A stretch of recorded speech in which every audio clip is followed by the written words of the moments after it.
$738 billion. That is the massive size of the Inflation Reduction Act. With it, the Biden administration in the United States wants to, among other things, boost the production of electric cars and batteries.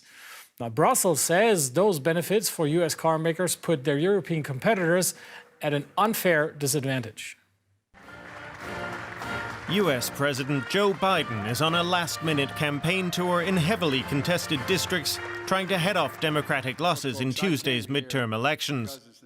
He talks about the issue most on voters' minds, inflation. We also know folks are still struggling with inflation. It's our #1 priority. That's why, with Mike's help and Scott's help, I signed the Inflation Reduction Act to bring down the cost of everyday things that we talk about around the kitchen table.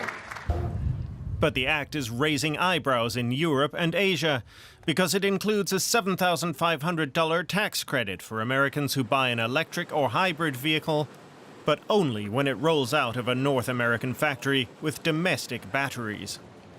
It's no problem for Tesla, GM or Ford, but it's a big problem for manufacturers like Toyota, Hyundai and BMW. The German carmaker has 8 electric and hybrid models, but only the 2 it makes in North America qualify for the tax credit next year. Like cars made here in its Spartanburg, South Carolina plant, but not the ones it makes in Europe. It's America first at its worst, critics say. The American Inflation Reduction Act is a matter of concern, not only for France and Germany, but also for all European countries. So we need to work on the adequate European responses to this American Inflation Reduction Act, which might jeopardize the level playing field between our 2 continents.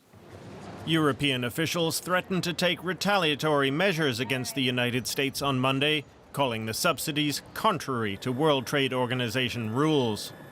To avoid a tit-for-tat trade war, Brussels and Washington have set up a task force to try to hammer out a solution.